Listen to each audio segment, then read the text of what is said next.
Presentamos 24 Horas Central. 24 Horas Informa.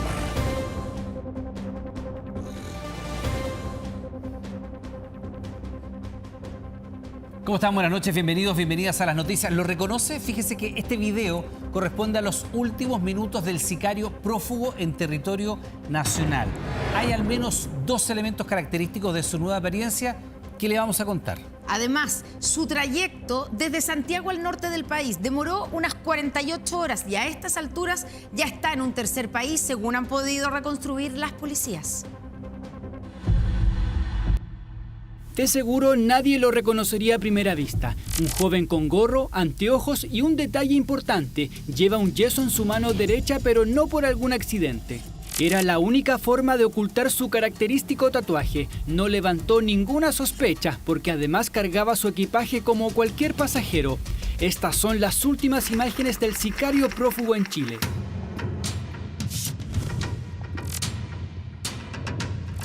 Ni Osmar Alexander Ferrer, ni tampoco su verdadera identidad Alberto Carlos Mejía. Habría utilizado un tercer nombre para escapar de Chile.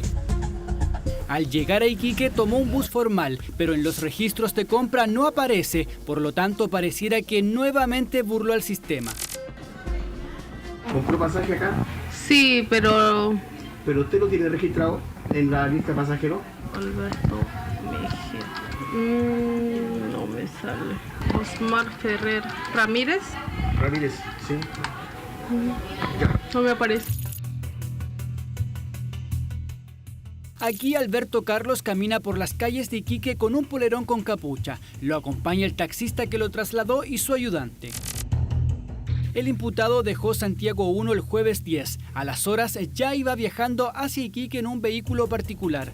Alcanzó a descansar en un hostal y luego tomó un bus formal hacia Arica. Su ruta terminó en la zona fronteriza de Chacayuta, porque el sábado 12 abandonó Chile al salir por un paso no habilitado. La verdad no se bajó, igual siguen ingresando por diferentes lugares que van ingresando. Pasan por sector aeropuerto, por Pampa Concordia, por todo el sector. Ahora que están bajando último, están bajando por Utah. Nosotros vemos todos los días, pero en la frontera. Todos los días hay una cuota de inmigrantes que están yendo saliendo de Chile, más o menos 30, 50, así diarios. Y uno de ellos fue Alberto Carlos, quien demoró unas 48 horas en escapar de Chile. Y aún más increíble es que a los 2 días después recién se supo de su liberación.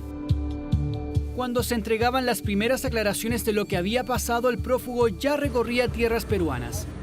Las policías a nivel internacional están alertadas y, por cierto, nuestras policías están trabajando en su recaptura. Nosotros nos enteramos el día lunes 14, yo me entero en particular, dado las comunicaciones que me hizo el director nacional de Gendarmería subrogante y casi en paralelo el fiscal nacional junto con el subsecretario de Justicia. ¿Y por qué pasan tantos días? ¿Cómo se detecta esto? Eso es algo que está en investigación. Ministro.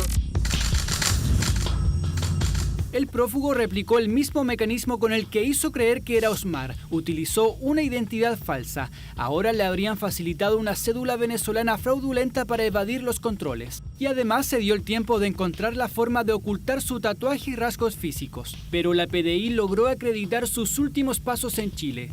Antiguamente, si un preso se fugaba de la cárcel, era probable que se fuera al lugar donde vivía su familia, a ver a su novia, a ver a su mamá, dentro del territorio nacional. Teníamos asumido que nuestras fronteras eran una barrera útil, bastante eficaz para evitar que las personas se dieran a la fuga. Hoy día tenemos motivos fundados para creer que un sujeto tan natural con estas características sale de la cárcel. Hoy día tenemos que ir a buscarlo fuera del país. El propio fiscal nacional aclaró por qué Alberto Carlos no estaba registrado en el sistema judicial a pesar de sus 2 detenciones en 2022 cuando era adolescente. Según señala, recién al año siguiente comenzaron a tomar huellas a los imputados sin una identidad clara. Y lo que hemos dispuesto es que vamos a revisar todos los casos de los imputados privados de libertad actualmente extranjeros para los efectos de asegurarnos de que no tengamos alguna caso, algún sujeto que no haya entregado una identidad falsa y no nos hayamos percatado. De todos los imputados privados de libertad, tanto condenados como en prisión preventiva, que se encuentran en centros de gendarmería. De los 61.000 presos del país, el 16% es extranjero, estadística de la que debería ser parte Alberto Carlos Mejía, quien según fuentes de 24 horas cruzó la noche del domingo hacia Colombia. Último minuto. Bueno, ahora las policías ponen el foco en los colaboradores del sicario. En Iquique, por ejemplo, pidió ayuda para la compra de un chip. Claro, lo que se supone es que no quería exponerse pese a que todavía no se sabía de su cuestionada libertad. Estamos con Ignacio Román, que tiene los últimos antecedentes. Ignacio, buenas noches. Así es, este nuevo video exclusivo correspondiente a la ciudad de Iquique, sábado 12 a pleno mediodía, se ve a este prófugo de la justicia, Alberto Carlos Mejía, junto a 2 de sus colaboradores. Lo ven en las imágenes encerrado con un círculo rojo, este sujeto con polerón gris, con un yeso para cubrir su tatuaje, caminaba frente a la residencia en donde hospedó en Iquique, y se puede ver en las imágenes. Es sorprendente porque pasa al lado de una patrulla de carabineros. Para ser justos, esto sucede antes de que se emitiera la orden de captura nacional e internacional, pero llama la atención la desfachatez con la que este sujeto camina a plena luz del día junto a 2 de sus colaboradores, quienes por cierto cumplen un rol clave en la investigación, porque no solo serían sus colaboradores en cuanto al transporte, recordemos quienes lo llevaron desde Batuco a Iquique en un viaje que costó 2 millones de pesos, sino que además lo acompañaban y lo ayudaban para poder comprar un chip de teléfono previo a su paseo a Arica, ¿no? Que es las imágenes que por cierto ustedes están viendo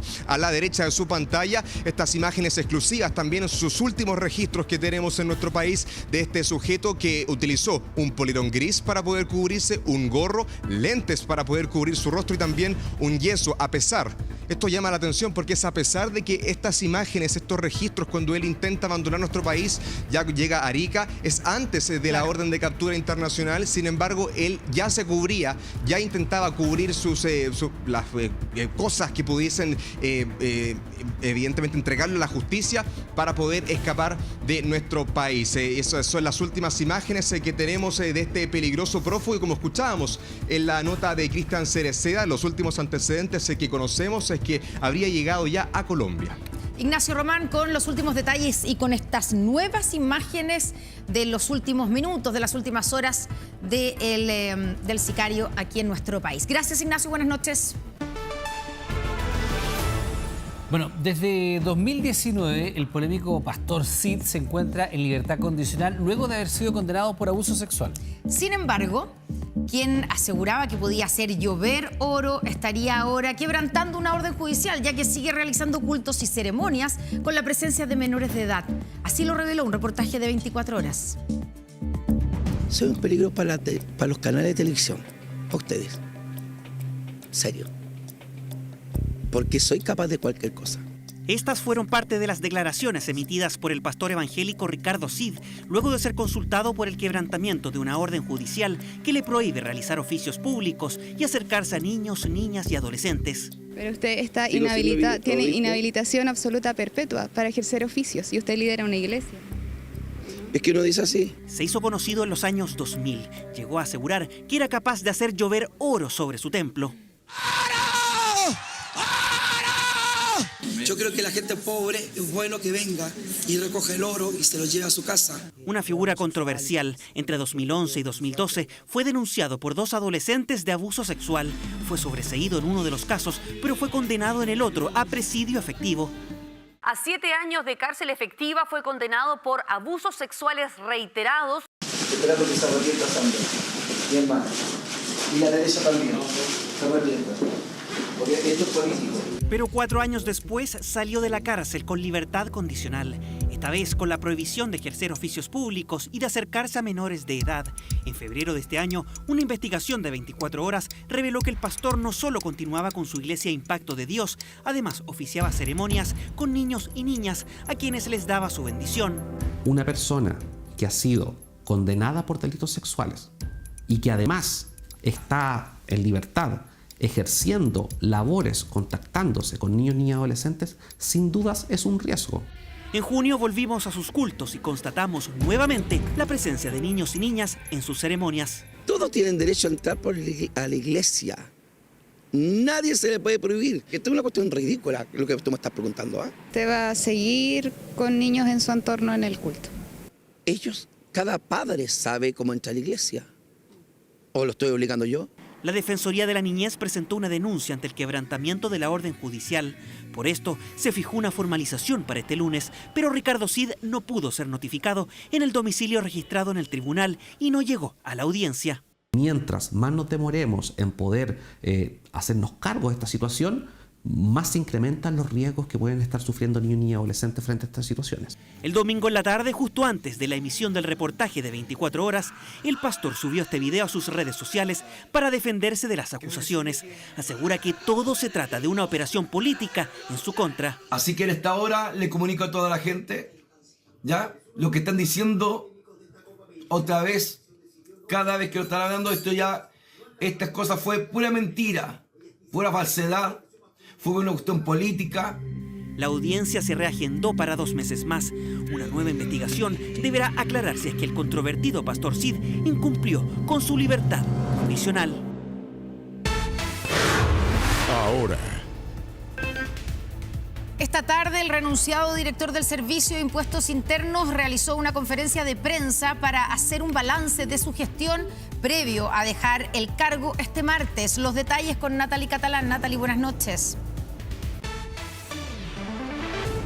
Sí, ¿cómo están? Muy buenas noches. Claro, un punto de prensa que fue citado por el director del Servicio de Impuestos Internos, Javier Echeverri, que se mantiene en el cargo hasta la jornada de mañana, luego que durante este fin de semana finalmente se le haya pedido la renuncia. Todo esto por la polémica dada a conocer por 24 horas por el pago de las contribuciones, donde al menos durante 9 años pagó menos contribuciones de las que correspondían por una vivienda que él tiene en la comuna de Paine, una vivienda que no estaba declarada, no estaba regularizada y producto del cual se generó una serie de críticas que fueron la polémica de los últimos días y que finalmente se concreta con esta renuncia. En esta pauta, el director hizo un análisis de su gestión en el Servicio de Impuestos Internos, del trabajo de fiscalización que ha hecho el servicio en terreno en la lucha contra el crimen organizado, pero también, por supuesto, se le preguntó por su responsabilidad en el no pago de lo que correspondía en contribuciones y también si es que hacía un mea culpa al respecto. Escuchemos parte de sus declaraciones.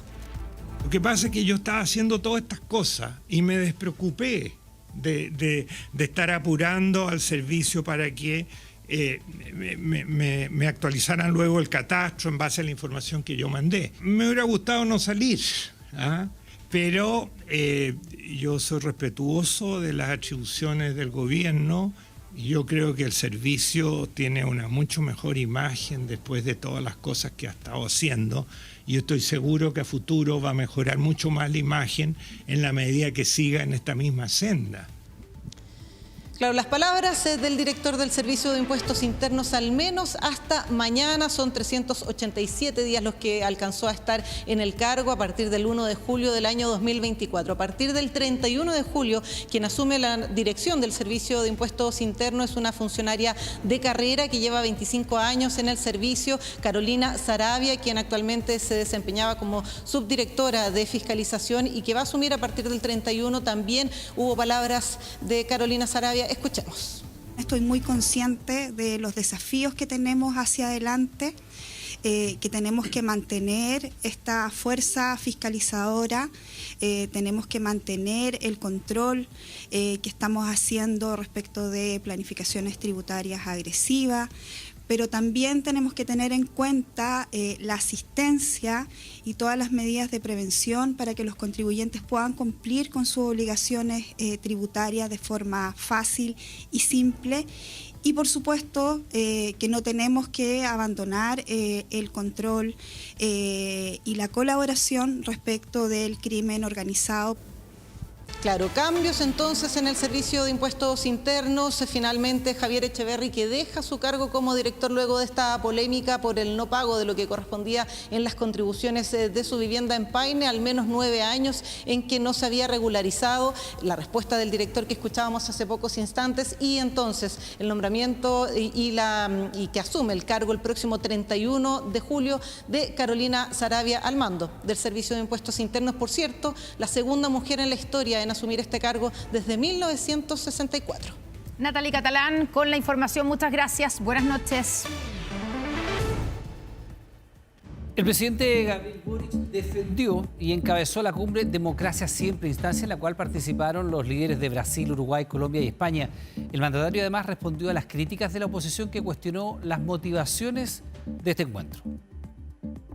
Estamos en Santiago de Chile y los recibimos orgullosos, felices, por una causa que compartimos profundamente, que está en el centro de nuestras convicciones de por qué estamos en política, que es la promoción y la defensa de la democracia. El motivo de este encuentro internacional, líderes de Brasil, Colombia, España y Uruguay que acompañados del dueño de casa, el presidente Gabriel Boric, participaron de la cumbre Democracia Siempre. Cita para debatir y formular propuestas para avanzar en el multilateralismo, democracia y cooperación global basada en la justicia social. Compañero uruguayo, Colombia, ¿de qué medio en Colombia? En el patio de los Cañones, Gabriel Boric, 1 a 1, le dio la bienvenida a los mandatarios invitados. Fuerte abrazo con el presidente de Uruguay y Colombia. Conversación con el líder español y la ya habitual cercanía con Luis Ignacio Lula da Silva, quien dijo que hoy se hablaba de democracia cuando alguien le mencionó el tema arancelario. La desinformación, el extremismo de cualquier signo. Reunión que se extendió por más de 2 horas. En ella se acordó, en primer lugar, generar una red de centros de pensamientos en defensa de la democracia, la cooperación para una gobernanza digital y la promoción de un observatorio de juventudes frente al extremismo. Cita que despertó duras críticas de la oposición que cuestionó los reales motivos de la cumbre. Hay quienes critican este encuentro. Yo les digo abiertamente, nunca es un mal momento para fortalecer la democracia.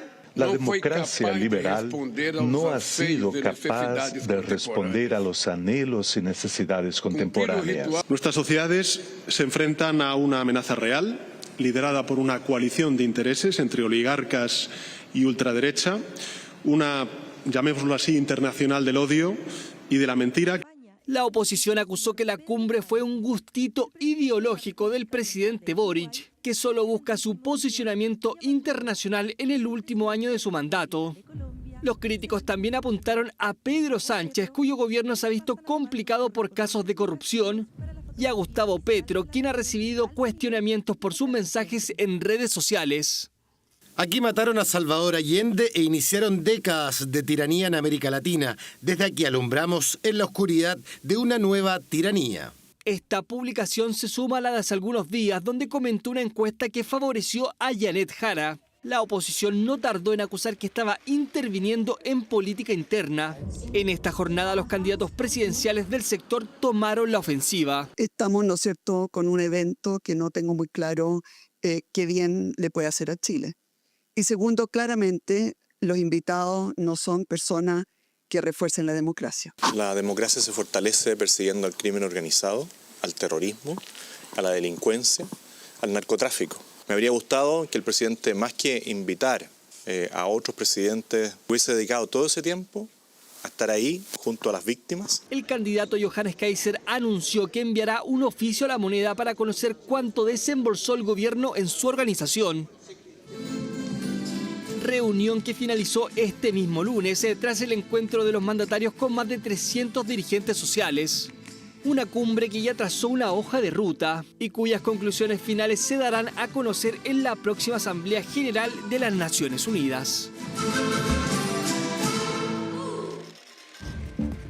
El gobierno anunció una nueva reforma tributaria con foco en las MIPYMES, un proyecto que también incorpora nuevas medidas en torno a las contribuciones. Claro, se postergó los revalúos y se anunció además nuevos beneficios para los adultos mayores. ¿De qué se trata? Presta atención.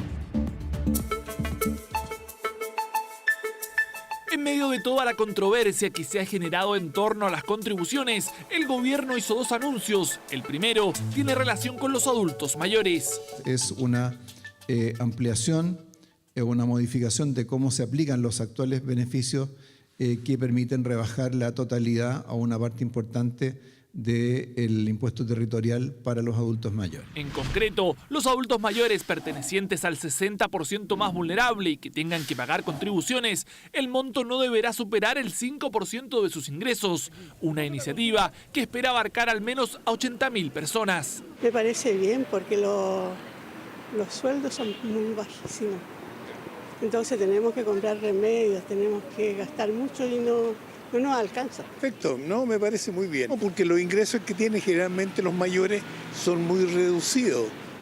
Esto se sumaría a los beneficios ya vigentes. Actualmente hay un total de 398.819 adultos mayores con propiedades que deberían pagar contribuciones. Sin embargo, de ellos actualmente hay cerca de 190.000 que obtienen una rebaja que depende de los ingresos anuales. Para aquellos que no superan los 11 millones de pesos al año, obtienen un descuento del 100%, mientras que quienes ganen entre 10,9 millones y poco más de 24,2 millones de pesos al año acceden a una rebaja del 50%. Pero ese no fue el único anuncio relacionado a esta materia. El ministro de Hacienda además confirmó que se postergó por un año el reavalúo de propiedades, un proceso que había iniciado el Servicio de Impuestos Internos y que tiene como objetivo determinar los montos de las contribuciones por los próximos 4 años. En lugar de seguir en una dinámica de ir haciendo ajustes aquí y allá, ¿cierto? Tengamos la seguridad que vamos a tener un reavalúo que es transparente, es validado de cara a la ciudadanía. 2 anuncios que van dentro de la reforma tributaria para las MIPYMES, que busca otorgar una serie de beneficios, entre ellos disminuir el pago de impuestos e impulsar la formalización de los emprendedores. Implica beneficios para alrededor de 1 millón de pymes en todo Chile, estimulando su crecimiento, facilitando la formalización, todas cosas que, ¿cierto?, deseamos como país. Una propuesta en la que el Congreso tendrá la última palabra y que ya genera debate. Mientras no veamos señales claras respecto de temas tributarios, no nos vamos a sentar a conversar respecto a esta reforma tributaria. Yo creo que es una buena noticia para el país, es una forma concreta en donde el gobierno viene a dinamizar lo necesario que es el trabajo y la labor que cumplen las pequeñas y medianas empresas en Chile. Una discusión que será difícil en materia económica y que el gobierno espera sacarla antes de un año. Quiere conversar con Óscar Landerreche, anunciar los nombres de su comando y recibir el apoyo de la DC. Janet Jara enfrenta una semana clave y el eventual respaldo que le podría brindar la democracia cristiana proyecta un quiebre en ese partido.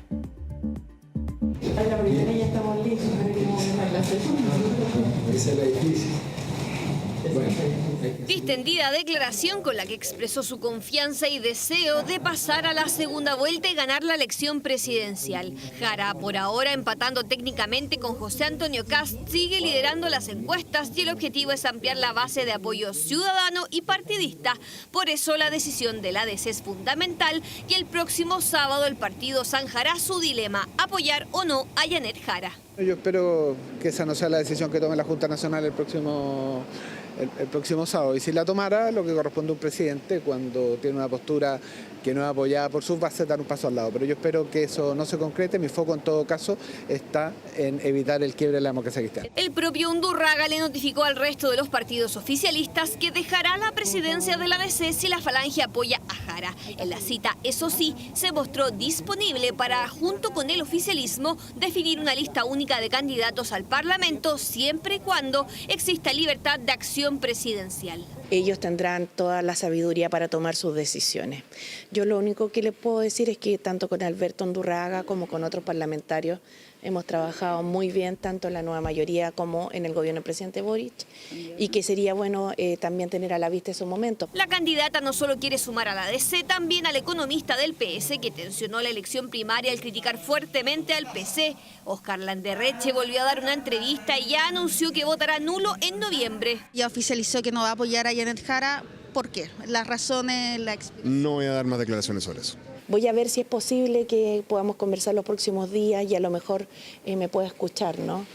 Yo sé que cada uno va a tomar la posición que le parezca más adecuada, pero a mí me interesa tratar de que entre todos sumemos más. La idea es sumar más nombres y propuestas a su campaña. Jara ya recibió el apoyo explícito de Michelle Bachelet, quien por ahora no se sumará al despliegue territorial de la candidata. Nosotros hemos conversado con Janet, es que ella puede contar con mi experiencia, todos los consejos que quiera, ¿no es verdad? Yo tengo una agenda internacional súper activa, entonces la verdad que no hemos hablado con ella de esa idea. La candidata presentará oficialmente a su equipo de campaña este miércoles o jueves, cuando retorne de la región de los lagos, en donde participará este martes en un foro que también contempla a José Antonio Kast y Evelyn Matei. Bueno, y precisamente a 4 meses de la elección presidencial, la candidata oficialista Yanet Jara mantiene su liderazgo según distintos sondeos de opinión, aunque esta semana fue alcanzada por el republicano José Antonio Kast. Según CADEM, ambos candidatos están empatados en el primer lugar con un 27%, superando a Evelyn Matei por 13 puntos porcentuales. En la muestra elaborada por Criteria, Jara mantiene su liderazgo con el mismo porcentaje de apoyo que hace 2 semanas. En segundo lugar está José Antonio Kast, quien subió 5 puntos respecto al sondeo anterior, seguido nuevamente por la candidata de Chile Vamos, que bajó 1 punto en los apoyos. En un tercer sondeo, el de Panel Ciudadano UDD, Kast creció 1 punto, acercándose a la banderada oficialista, quien logró mantener sus 26 puntos que tenía a fines de junio. El candidato republicano aseguró que no se debe trabajar por las encuestas, tras descartar que en su eventual gobierno se pondrá fin a la PGU, asegurando que existe una campaña de desinformación desde el oficialismo. Evelyn Matei, quien en esta jornada presentó una serie de propuestas en materia de salud, no quiso referirse a los resultados de los sondeos. En esa actividad, la candidata de Chile Vamos debutó su nueva vocera de campaña, Paula Daza. Ya volvemos con 24 Horas Central. Estamos terminando las noticias. Muchas gracias por informarse con nosotros. Quédese en TVN porque ya viene un nuevo capítulo de... Mi nombre es 2, no se lo pierda. Que tenga buenas noches. Buenas noches, hasta mañana.